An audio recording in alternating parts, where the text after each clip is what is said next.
Well, first of all, I'm in America, and I am on a French web camera, so it'd take a lot of work for me to Photoshop what you're about to see on this camera.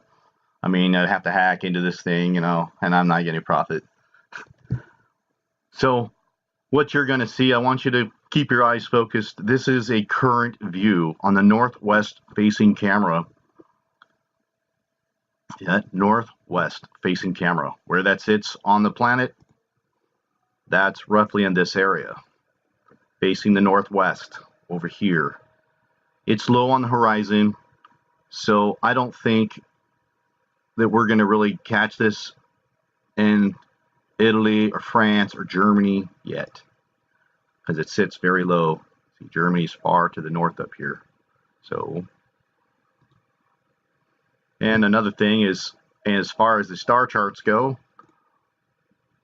this is the northwest facing camera. This is about where France is at. And this is the actual time in real time, and we can see the facing northwest. And lo and behold, we've got the Orion constellation below us. That's important because this is where the system was spotted first by the IRIS telescope in 1983.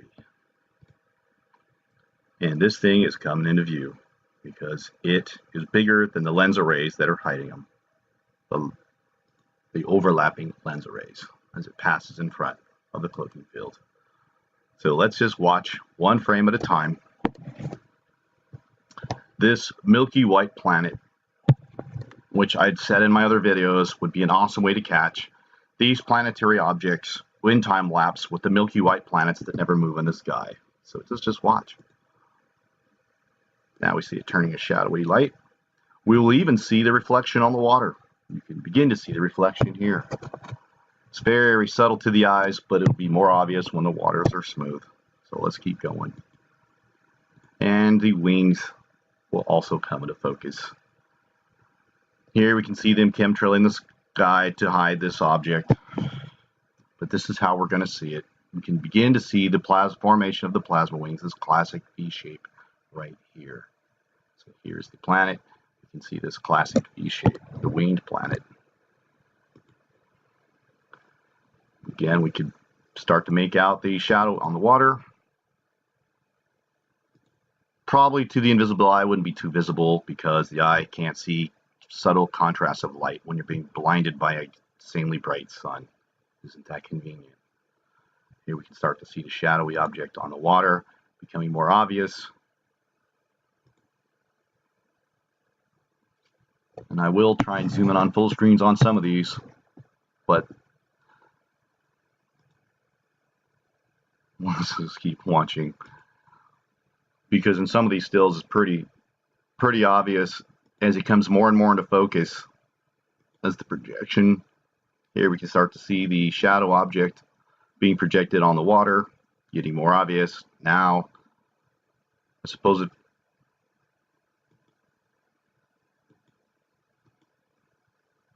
see if we can catch one where it shows the plasma wings the best. I think that one's pretty good.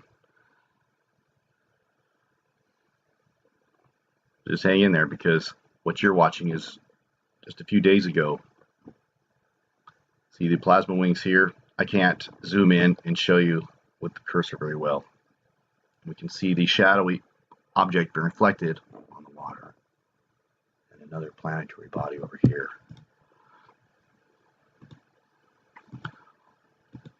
But I'm going to fast forward in time and show you that when the sun passes over, it has more of appearance as the sun.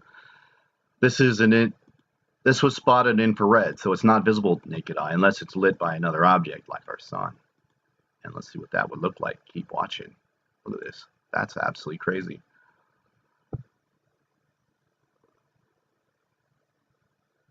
Yep.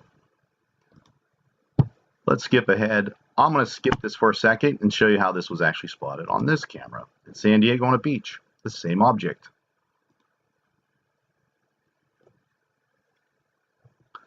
The Milky White planet that never moves with the clouds. That's how you catch this thing. Look at that. You can see the classic V pattern right here forming.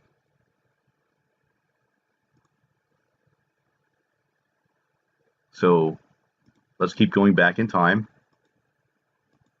and we can see the shadowy objects reflected on the water. Watch this thing become milky white before your very eyes in the next frame. You can still make out the notch of the wing area right here. Look. So let me zoom in on that one real quick. See it now becoming milky white. In the next frame, it's going to look like what we saw on the camera from the YouTube channel. There you go. Milky white planet. It's not moving with the clouds. Hours passing by. Clouds are moving, chemtrails moving, blowing by, but does this thing move? No. Look at that. 6 o'clock in the morning.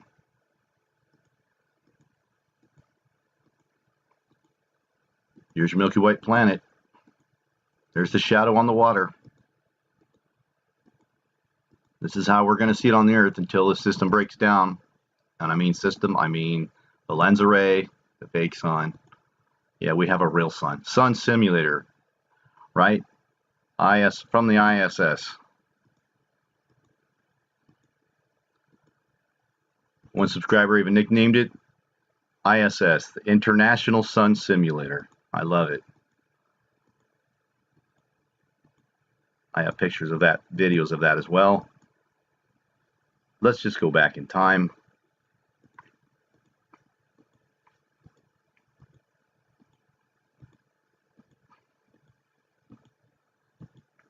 In fact, we'll hit the time-lapse button and we'll watch this thing progress.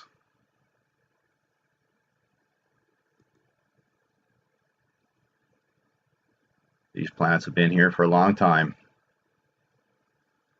As it passes away.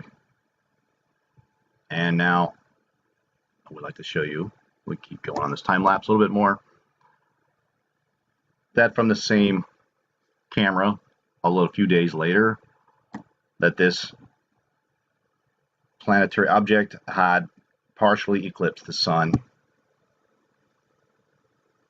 like we're going to see right here.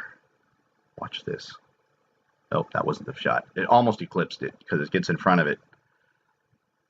Which I could pause this, but let me show you right here.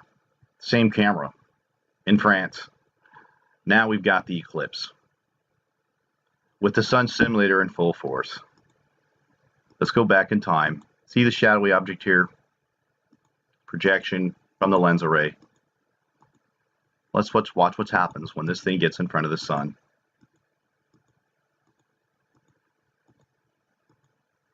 Right there.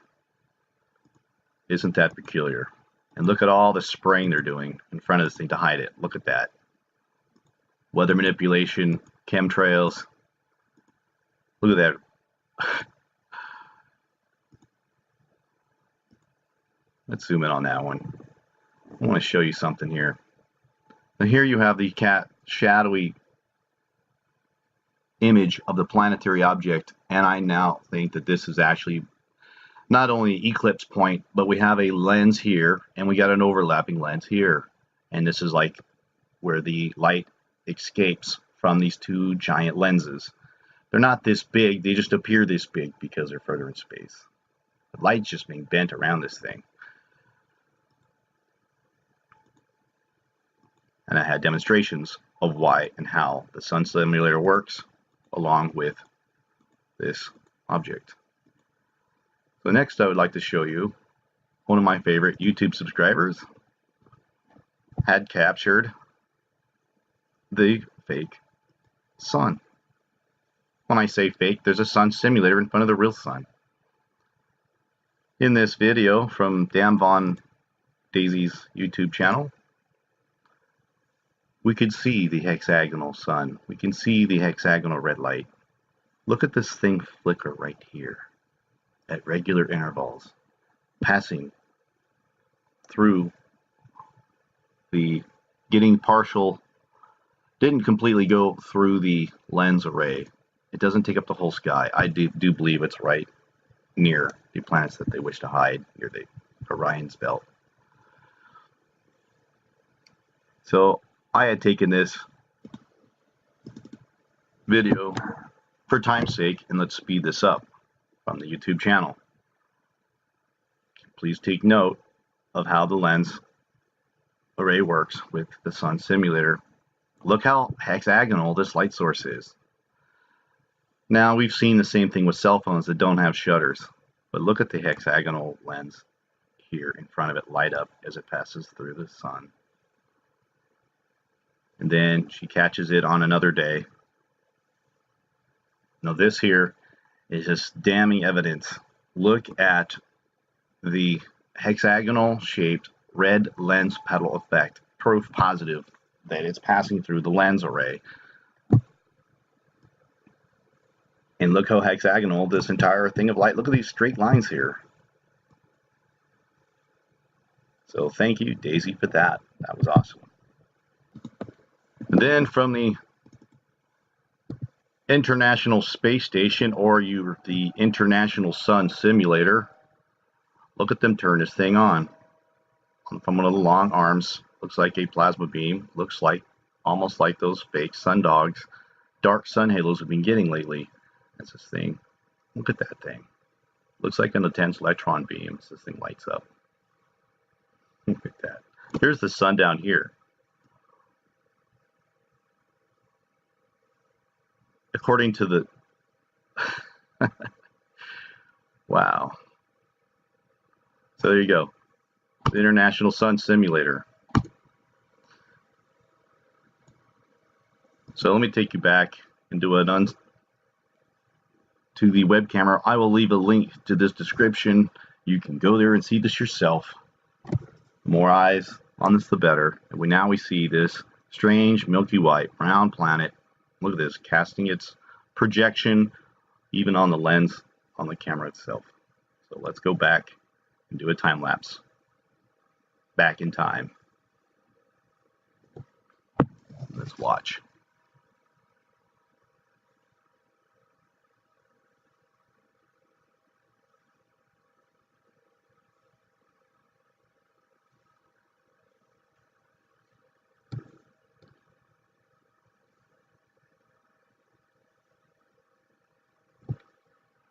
Zoom back out. You can see the shadow from the water reflecting with it.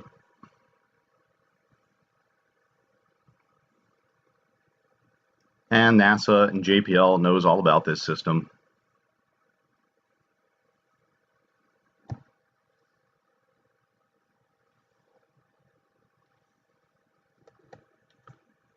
Yeah, pretty phenomenal, huh?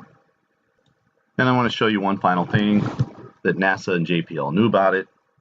Matter of fact, the science world was even talking about it in magazines. The return of Planet X. Or how about this news article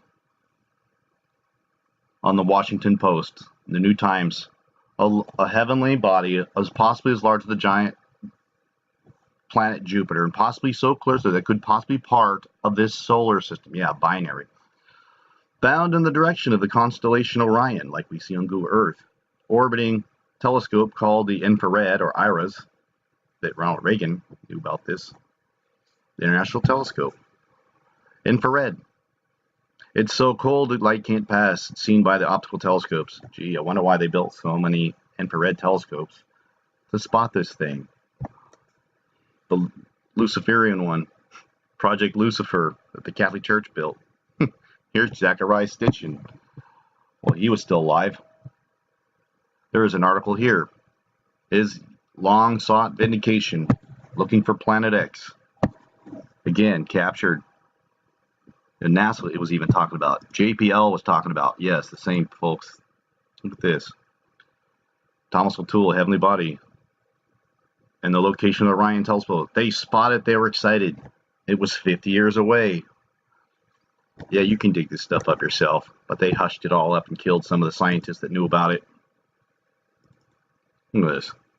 It's so insane. Washington Post, his thumb here, took a picture of it. Mr. Heavenly Body says the same thing. Spotted from the IRS telescope. Gary Newbuyer, chief scientist. Yep. And when they knew this thing was coming in, they hushed the whole thing up. So it's here, folks. I think it's on its final approach. And the government knows the day that they're going to see this thing. And I guarantee you, they know the day whole world's going to see it. And they will have all the armies, the FEMA police will be in full force on the streets worldwide before this is seen.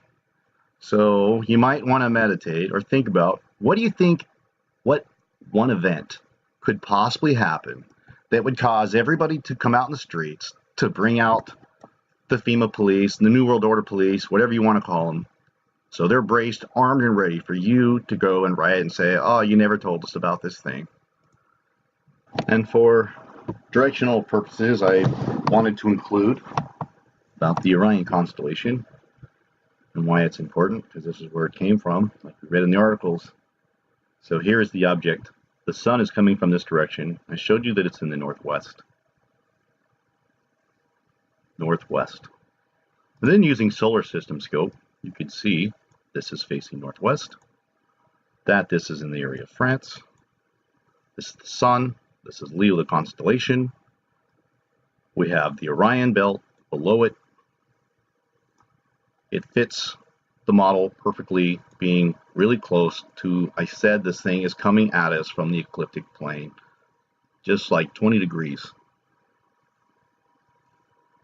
And that's why it's really hard to spot this thing. It's always on the horizon. If no one has noticed, look at, there's Ceres. Interesting.